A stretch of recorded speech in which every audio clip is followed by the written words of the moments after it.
Minister, as someone who knows international law, who knows about sovereignty and territorial integrity, would you think that it would be easy to make a case that using tariffs to coerce territorial gain would constitute at least asymmetrical warfare? Would that be a logical conclusion? The key for Canada, and I say this as Canada's foreign minister, is that our focus is not on utilizing those types of techniques to pursue the interests of our country. We are, as I mentioned, seeking to grow the domestic economy. And the question is, how do you do this in this era of increasing protectionism and unilateralism?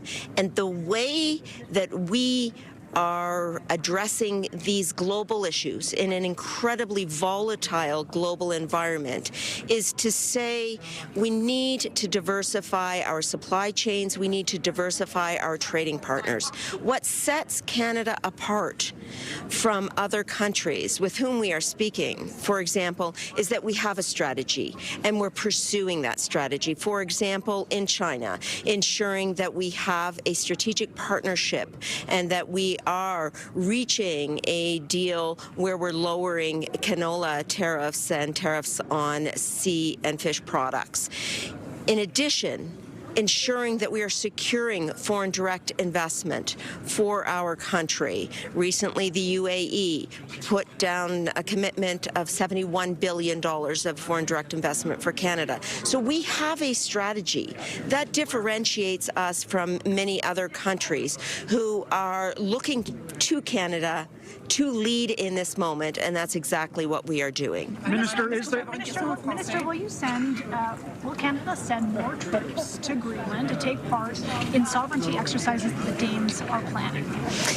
To be clear, we regularly participate in NATO exercises, and we participate in exercises that the CAF itself leads, for example, Operation Nanook.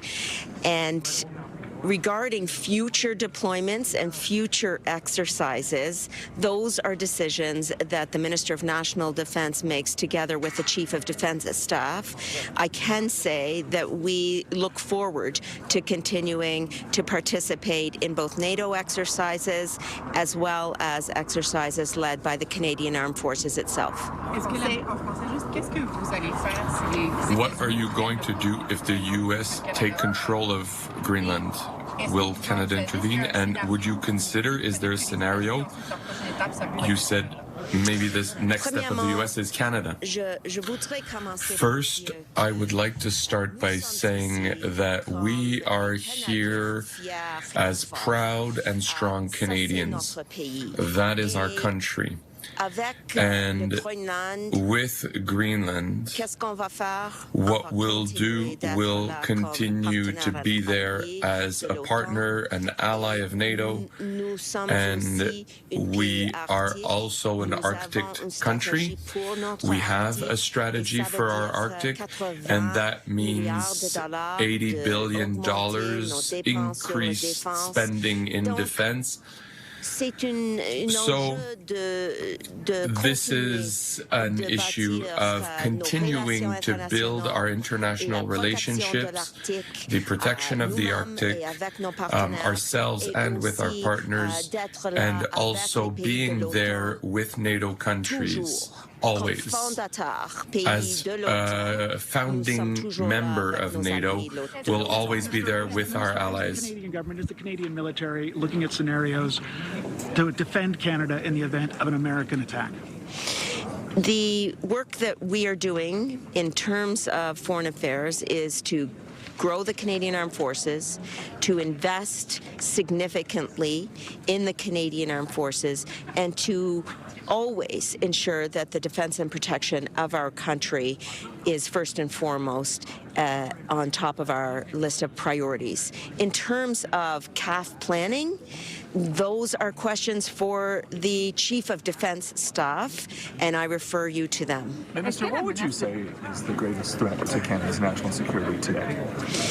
Canada's national security is focused on ensuring strength economically as well as strength from a military standpoint. That's why we're putting $80 billion in our national defense, and that is why we are going to continue to diversify supply chains and trading partners. We're the only G7 country that has a free trade agreement with every other G7 country, and so as we address both economic threats and threats militarily in terms of defense and security, we will continue to focus on those goals. I want to say that we are living in a volatile world where there are increasing conflicts, and Canada's foreign policy under a new Prime Minister has shifted significantly, and certainly since I was the Minister of National Defense in 2021 to 2023.